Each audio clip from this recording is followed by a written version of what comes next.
Un beau jour, un soir, cette personne est venue chez moi et m'a demandé si je voulais me charger de missions confidentielles.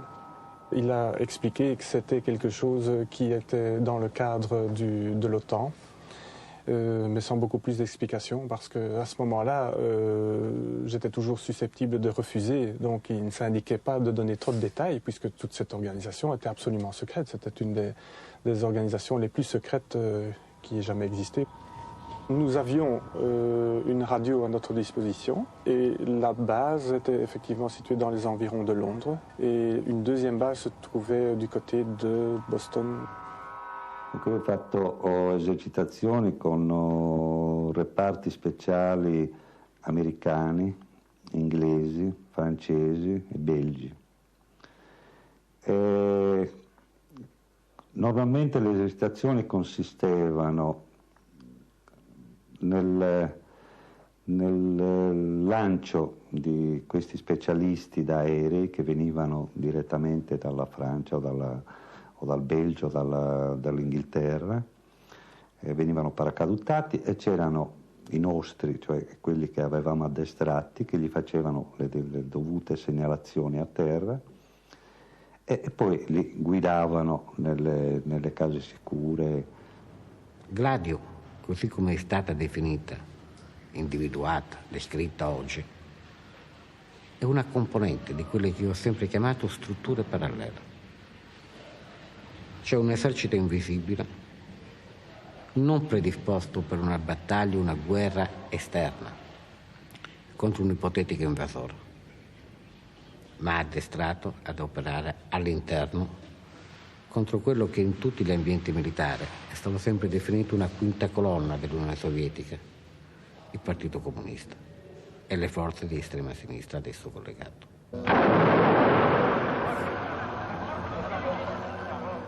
For 40 years, secret terrorist organizations, many trained by Western intelligence agencies, have manipulated the political control of European sovereign states by a campaign of terror and murder.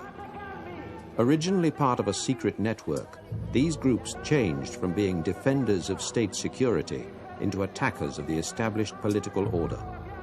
Until 2 years ago, that secret network was generally known by the single word, Gladio.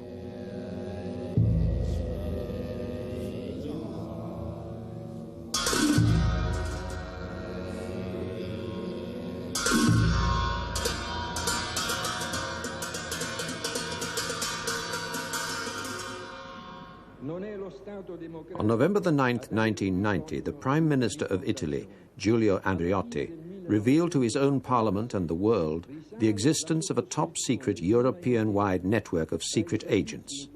It was called Gladio. This network of stay-behind groups was intended to fight a Soviet invasion of Western Europe. Andreotti's announcement led to an immediate reaction in the capitals of Europe. The suspicion was that some parts of the Gladio structures were involved in internal subversion.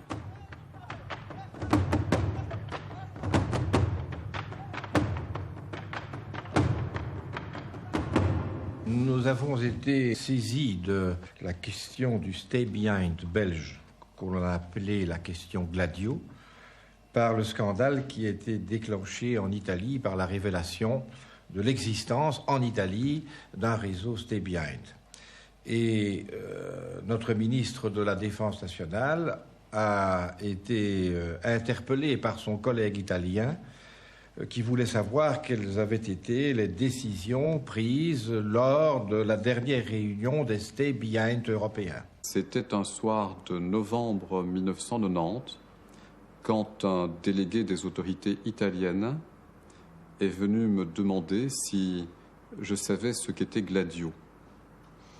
À vrai dire, je n'en savais rien, sauf que ce jour-là, dans un journal italien, sur le trajet entre Le Caire et Bruxelles, je venais de voir qu'il y avait un scandale en Italie, appelé Gladio. Le ministre a fait savoir que cette chose étonnante, qu'il n'était pas au courant de l'existence au sein de l'armée et au sein de la sûreté de l'État d'un réseau stay behind. Gladio è stata sempre protetta. L'esempio più illustre Quando Moro fu chiamato, Moro, che poi era Moro, che fu chiamato a testimoniare il processo di Catanzaro, e gli domandarono se lui aveva conoscenza di una struttura segreta, parallela, dentro i servizi, e Moro domandò ai servizi che tipo di risposta doveva dare, i servizi gli dissero che non esisteva niente, e Moro disse: sono informato che non esiste niente. Une partie des autorités suisses a toujours su que cette structure existait. Il y avait des parlementaires qui étaient dans un conseil secret qui faisait de sorte de contrôle, mais un contrôle qui ne pouvait pas être effectif parce que nous avons trouvé que ces parlementaires ne savaient pratiquement rien. Queste strutture parallele hanno impiegato elementi dell'estrema destra per un motivo molto semplice. È in corso una battaglia anticomunista. Nel 1945 è finita la Seconda Guerra Mondiale ed è iniziata la Terza Guerra Mondiale.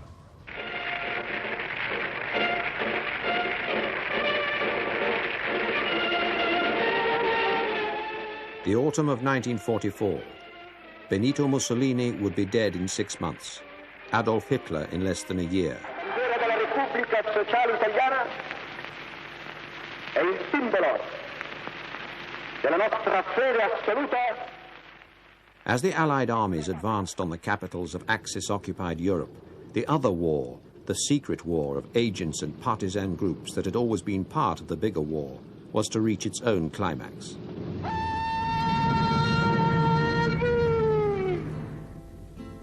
Alla mattina,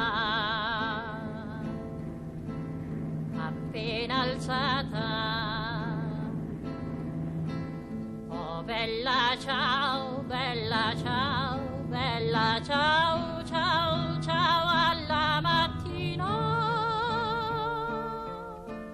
appena alzata, in risaia mi tocca andare, e fra gli insetti e le zanzare, oh bella ciao, bella ciao, bella ciao, ciao, ciao, e fra gli insetti e le zanzare un duro lavoro mi tocca fare.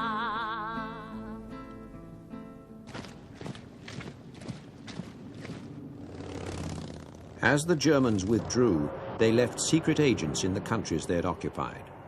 The secret services called such groups stay-behinds. For the retreating Germans, they were the staunchest believers. They were selected from the SS and the fascist Black Legions. They were to become the foot soldiers of the next war about to begin, the Cold War.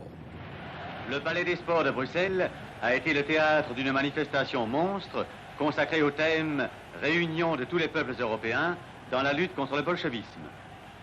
Nous avions vu là-bas, dans les plaines de Russie, les Italiens et les Croates, les Hongrois, les Norvégiens, les Danois, les Hollandais, nos frères flamands. Nous nous retrouvions tous là-bas, 100 ans déjà, cette force énorme qui se soulevait de toutes parts. Pourquoi? Parce qu'eux aussi ont eu cette illumination de la vérité. Allons avec foi au combat. Ahead of the advancing Allies, always with the first troops, was the OSS, Office of Strategic Services. And that part of the OSS charged with locating enemy stay-behinds had been given the designation X2. I came in and sent by General Donovan and got in touch with the heads of the Committee of National, the military junta of the Committee of National, which is the joint partisan groups. Andy Birding was the first X2 guy who came into Rome. And he'd been an old AP correspondent, and I thought I could trust him, that he was a good guy. And so we turned over to him everything we had on the German stay-behinds.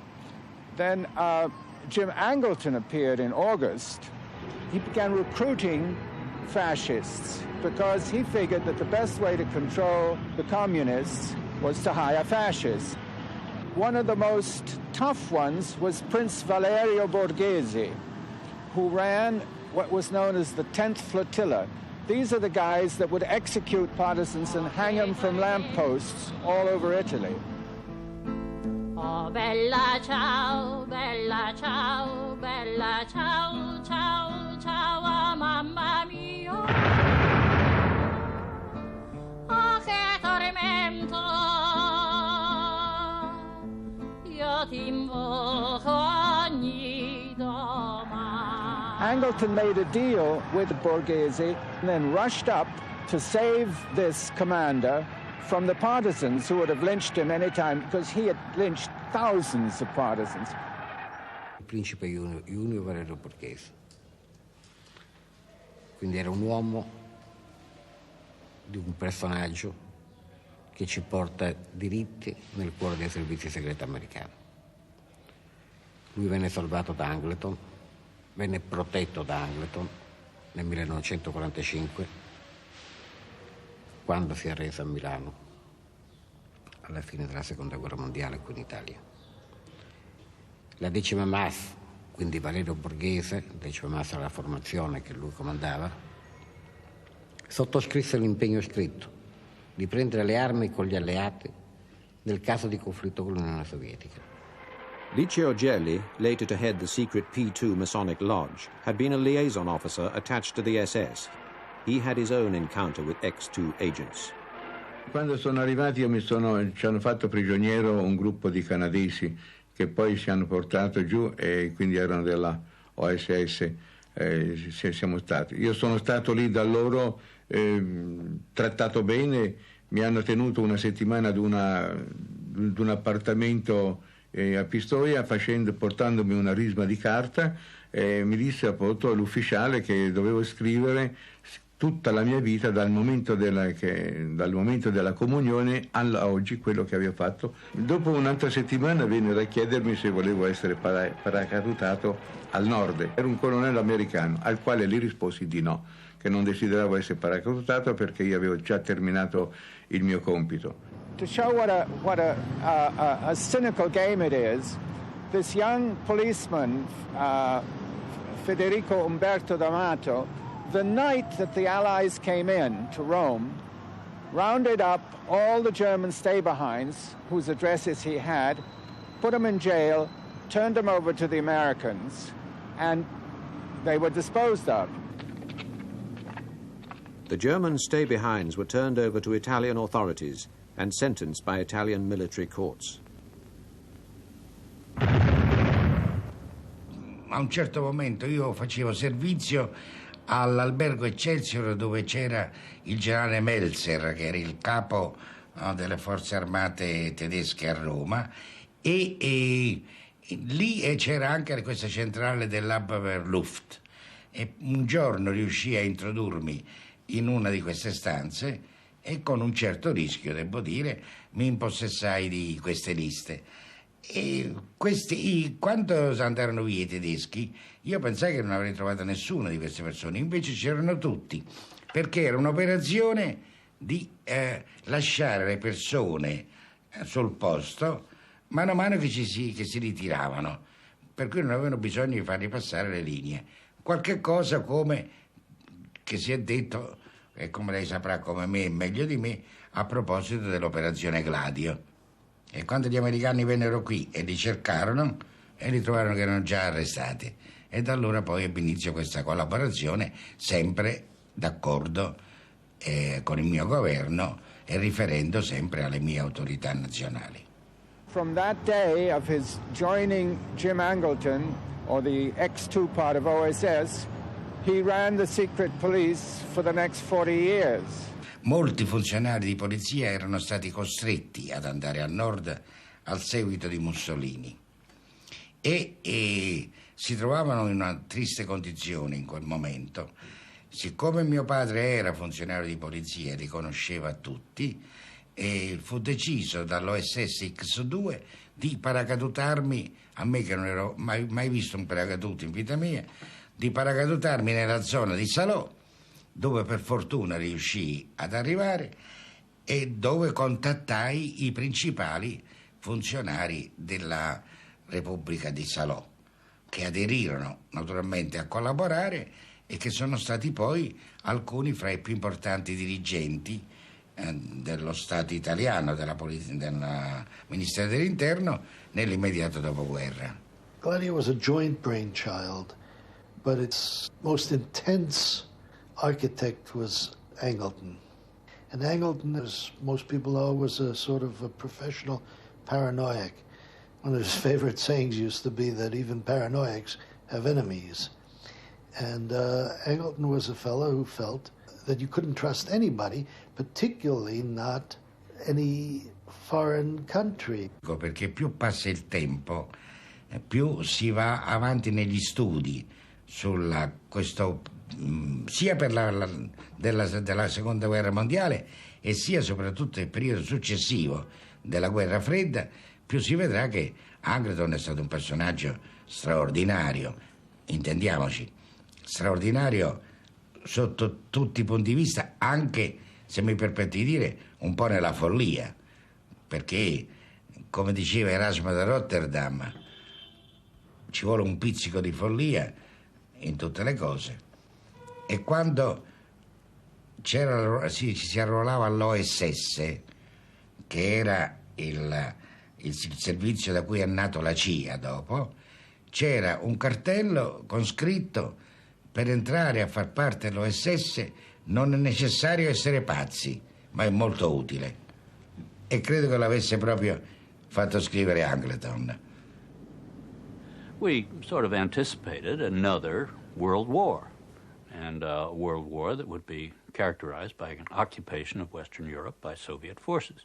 And therefore we were preparing to set up the base for a resistance movement which could exist during the war. The Soviet Union was viewed as our primary antagonist, our enemy, and I think that was true. The Stalinist period was a really vicious period in the Soviet Union, and we thought in the late 40s and early 50s that Stalin might invade Western Europe. It was the plan that I knew about, that the people who had a logical reason for being in a given area where we felt it was essential to have stay-behinds, and whose activities could continue even after an attack by the Warsaw Pact, he would be given additional training. He would know the location of some of the arms and communications caches, and that he would be able, as a result of his training, to recruit additional personnel to augment his network, and that it would include not only just communications, but it would include ability to use explosives. The stay-behind effort, in my view, was simply to be sure that if the worst came to worst, if a communist party came into power, that there would be some agents there who would tip us off and tell us what was happening, and be around to provide the information even after the coup might occur. With the emergence of NATO in Western Europe, in specific response to the communist takeover in Czechoslovakia in 1948 and the Berlin blockade, directives were issued to establish Europe-wide stay-behind organizations along the lines which existed in the final years of World War II in Western Europe. There was an amendment to the NATO protocol, and that amendment was absolutely necessary. You didn't get in the door unless you signed. And what was in that amendment was the agreement of the government not to prosecute right-wing activists, right-wing activities, anti-communist activists in their own countries. It's not unlikely that some right-wing groups were recruited and made made to be stay-behinds because they would indeed have tipped us off if a war were going to begin. So using right-wingers, if you use them not politically but for intelligence purposes, is okay. In 1948, I was a special agent with CIC, that's our counterintelligence corps in occupied Germany. I was stationed in Augsburg, and as such, since I spoke fluent German, I was assigned to handle a network of German informants. Among them was Klaus Barbie. And Klaus Barbie was later on, I discovered that he was wanted for murder by the French, and that I reported this to my superiors, and they told me to keep nice and quiet. He's still valuable. When he's no longer valuable, we'll turn him over to the French. I thought that I was going to get a promotion when I told them about Barbie, and they told me to keep quiet.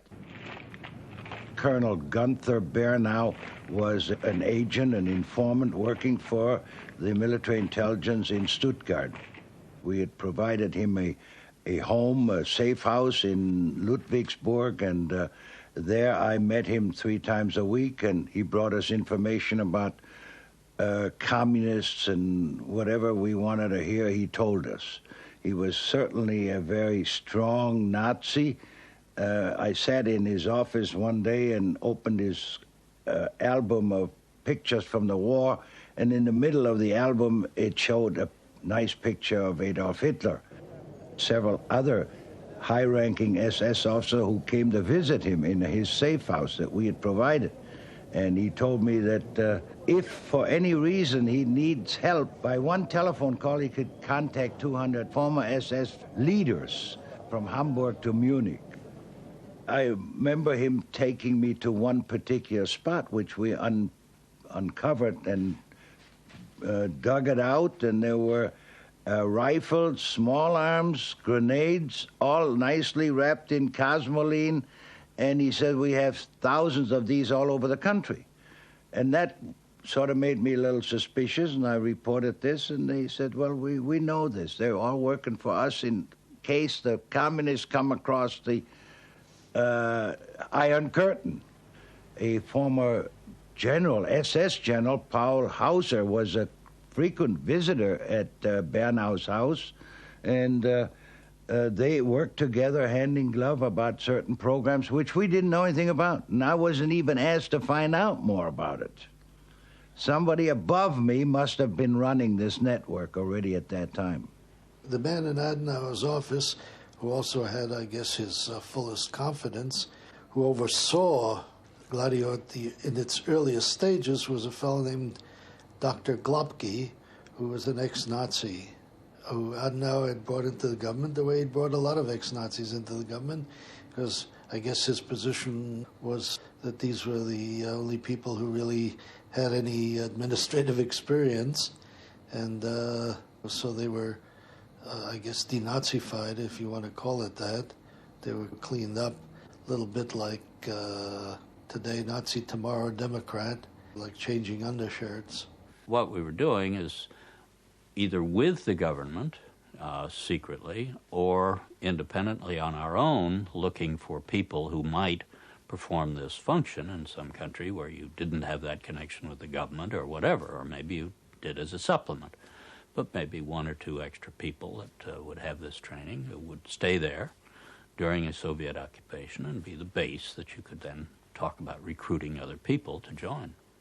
There was documentary material when Colby was station chief in Stockholm that he had been in touch with former Swedish volunteers in the Nordic legions of the SS, the Waffen-SS, and people who later came to be known, I guess, as Sveaborg, that he was recruiting these people. The first scandal connected to the stay-behind groups broke in 1952 with the discovery of assassination teams linked to the Bundesdeutsche Jungen. In all those countries, some elements of the social democratic or socialist parties aligned themselves with the communists into so-called national unity parties or socialist unity parties. The presumption was that should the Soviet army make a move toward the West, they would try to build some kind of a German puppet government in the German territory which they would occupy. The Bund Deutsche Jugend was a right-wing political organization loosely affiliated with one of the political parties in the state of Hesse in Germany. And it was deemed that these people have the motivation and the willingness to serve as part of the underground should the Soviet army indeed overrun all or part of West Germany. Now, as part of these preparations against that day, somebody's enthusiasm ran away with his judgment, and they drew up a list of German politicians, including many prominent social democrats, who they thought might be the kind of people that the Soviet army would look for in trying to organize a puppet government. When the story broke, there was a considerable flap, and it was deemed desirable that General Truscott should personally explain to the people involved what had happened. And we explained the situation, first to Chancellor Konrad Adenauer of Germany, then we explained it to General Matthew Ridgway, who was then the Commander-in-Chief of NATO, and finally, and most importantly, we explained it to Prime Minister George Sinn of Hesse, who himself was on that list. And Truscott explained to the Hessian Prime Minister that this was an unauthorized activity, to be sure only a paper exercise, but of which he was unaware, and it certainly shouldn't be interpreted as in any way casting aspersions on our confidence in Prime Minister Sinn.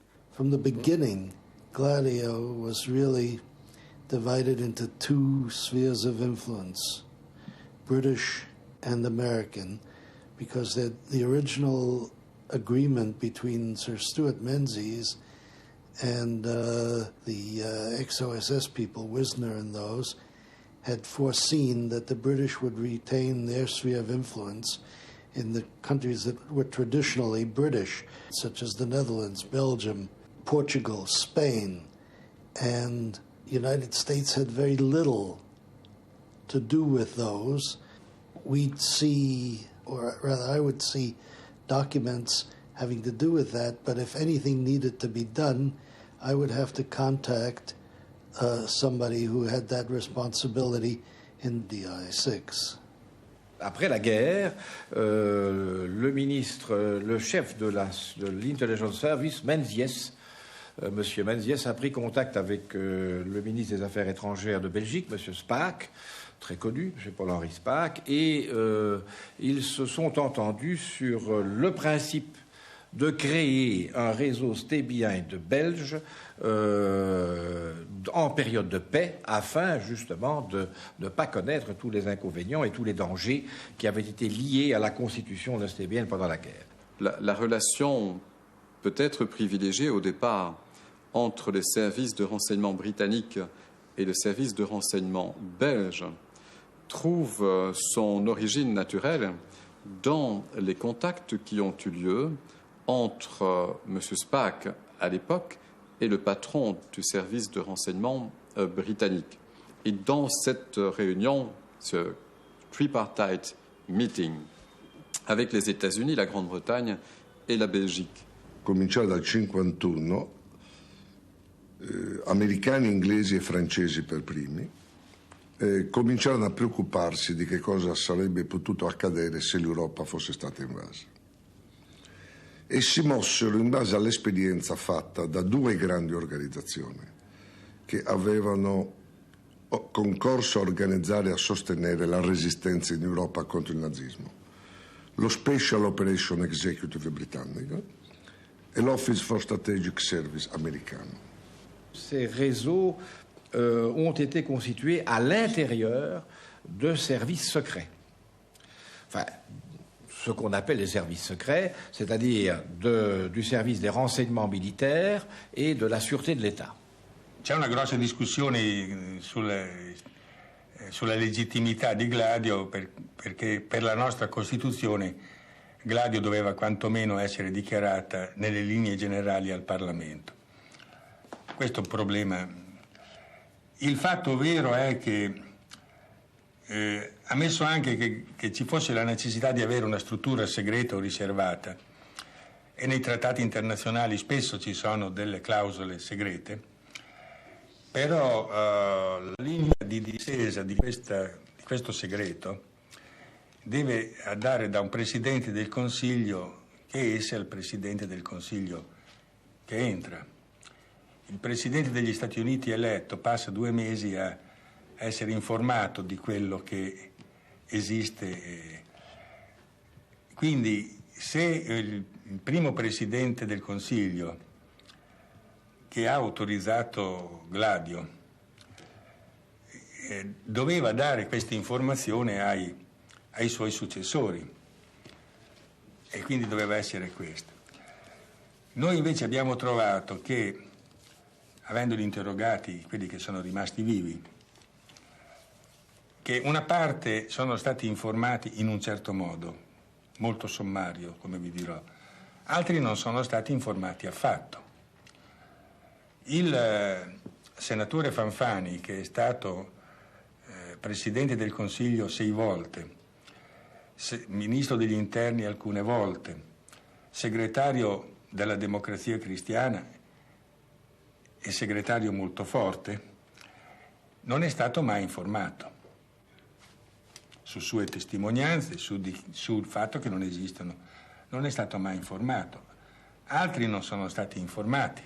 Only those people who were friendly to American aims and policies were made aware of this. Any political leader who was inimical or was untrustworthy knew nothing. Stay Behind Nets non faceva parte della NATO, cioè dell'organizzazione militare integrata. Era istituita all'interno dell'Alleanza Atlantica. Tant'è vero che la Francia continuò a farne parte anche dopo essere uscita dalla NATO. Within NATO itself, there was no coordinating responsibility for Gladio. However, superimposed over NATO, there was a coordinating office in something called ITAC, which was nominally in the Defense Department, Intelligence Tactical Assessment Center, in which there were, among other things, a NATO desk.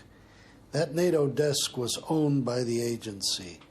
Although it was nominally with the Defense Intelligence Agency, it was staffed traditionally by the CIA. Secret Service documents from several member countries reveal Gladio to be a European-wide organization including Denmark, Norway, Holland, Spain, Turkey and Greece. All Gladio's secret information is coordinated in Brussels through the CPC, Clandestine Planning Committee, which meets periodically with the chairmanship being handed from one country's secret service to the next. The entire organization is handled outside of NATO.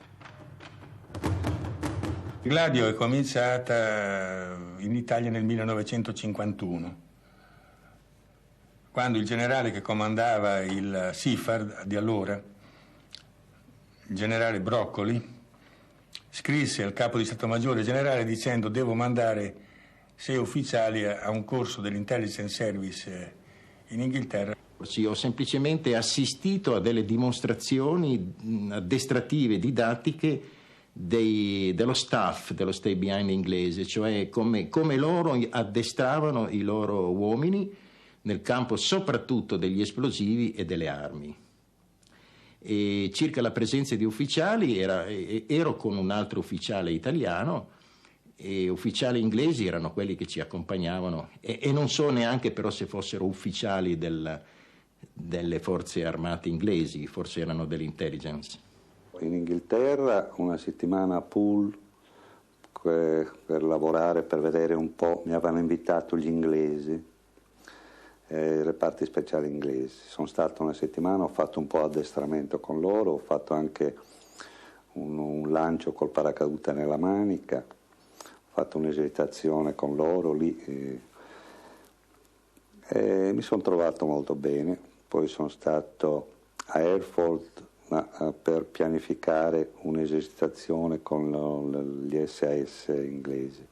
E io ebbi così delle confidenze da parte dei miei colleghi e amici inglesi che a quella base affluivano anche rappresentanti di altri corpi palesi, speciali, inglesi, tra cui lo Special Branch, che è un corpo palese, che mi pare di ricordare bene sia stato creato proprio per la lotta contre l'IRA. Le financement au départ a été pour partie assuré par les Anglais et les Américains.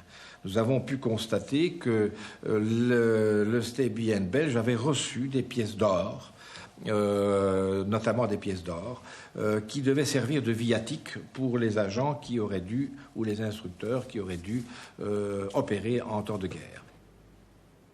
There's a 140-man force, Special Forces. Basically, logistics, training, supply, planning. No active taking part because that would have destroyed the doctrine of deniability. So it was always, we'll help you, we'll teach you how to do something, but you guys have to do it yourselves, and we're not even going to tell you what to do, but we assume that you know. I was once in charge of Low Country affairs, and I know how the Dutch and the Belgians and the Luxembourgeois felt about Stay Behind, and how very carefully they handled it, and how extremely secret it was. I know when I was chief in the Low Countries, the chief of service didn't want to discuss it in his office. We'd walk in the park and talk about burials that were being put down, communication equipment, or whether or not the latest equipment they had, and so forth. En septembre 1945, je suis rappelé par mon chef, donc, et à ce moment-là, il m'envoie chez le ministre de l'Intérieur belge, M. Albert de Vleeskouwer. Et Albert de Vleeskouwer donc me dit j'ai besoin de vous, et il me dit il faudrait aller voir mon collègue italien Mario Scelba. Et je suis parti à Rome, et Mario Scelba m'a expliqué ce que je ne savais pas du tout. Nous avons constitué un réseau, c'était bien le Gladio, et il a fait des exercices d'alerte pour moi, un peu dans toute l'Italie, pour montrer qu'en 6 minutes, il pouvait être partout avec des forces d'intervention. Le problème italien n'est à comparer à aucun autre, parce que pour eux, le danger principal numéro 1, c'était pas l'armée soviétique, c'était le danger intérieur du communisme italien qui avait, je crois, 40% des voix aux élections précédentes. Et c'était de ça que Scelba avait peur. Et c'est pour ça que lui avait des dépôts d'armes et des équipes d'intervention.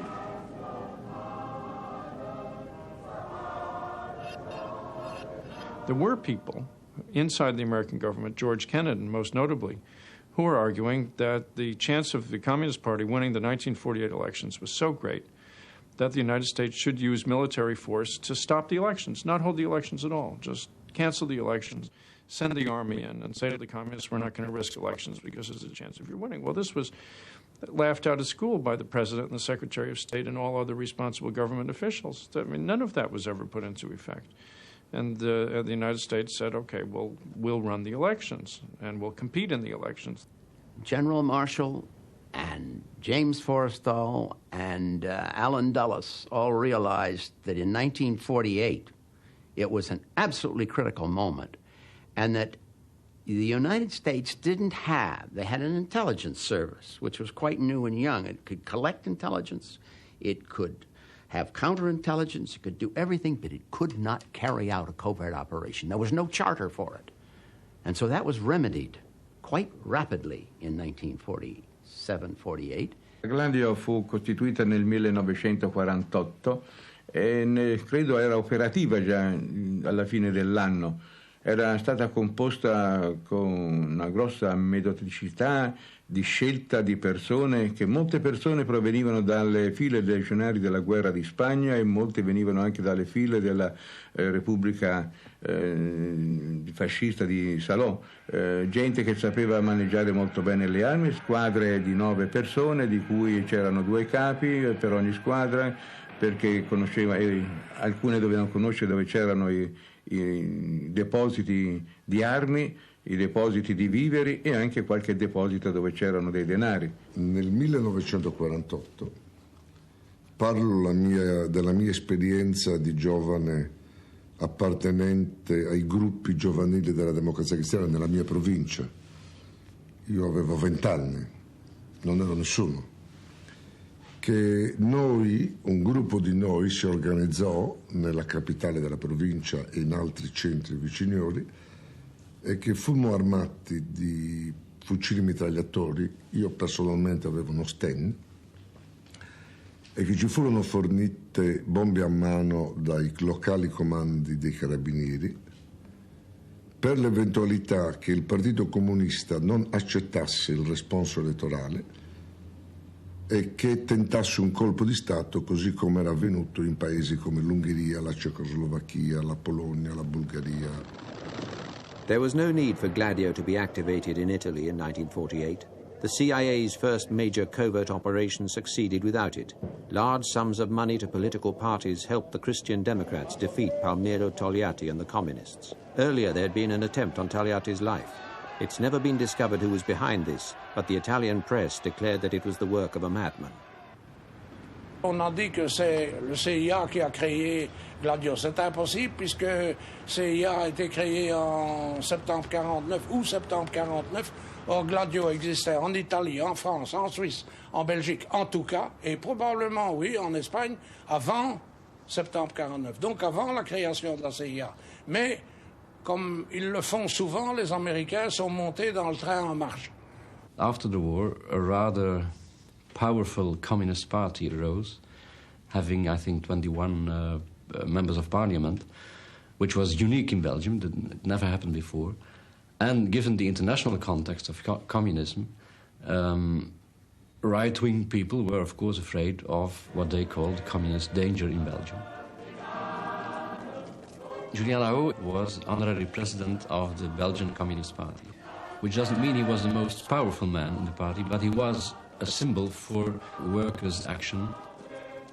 He was arrested by the Germans and liberated in 1945, and at that moment was appointed honorary president. He was also the man who, at the beginning of August 1950, when Prince Baudouin, who is now king of the Belgians, took his oath, Lahaut was the man who cried in the parliament, "Vive la République."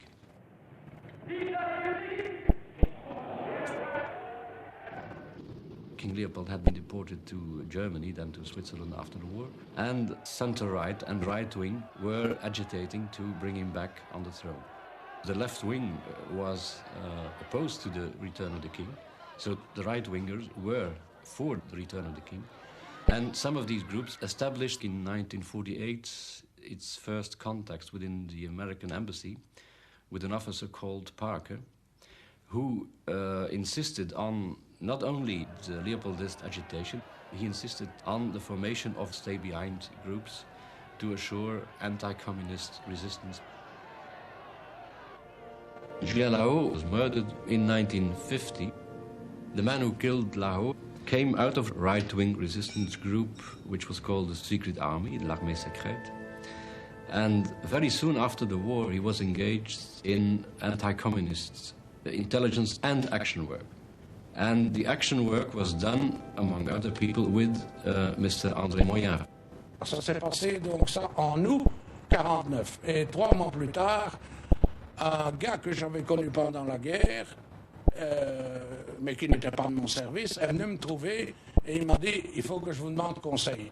Je vous considère comme un ancien, comme c'est bon. » Et il m'a raconté « C'est moi qui ai tué Lahaut. » J'ai dit « T'es fou? Lahaut n'est plus rien dans le parti, c'est une potiche. » L'auteur m'a raconté « C'est moi qui ai tué Lahaut. » Il m'a donné des détails que seulement lui pouvait connaître. Avec qui il avait été, quelle arme il avait employé, quelle voiture, tout.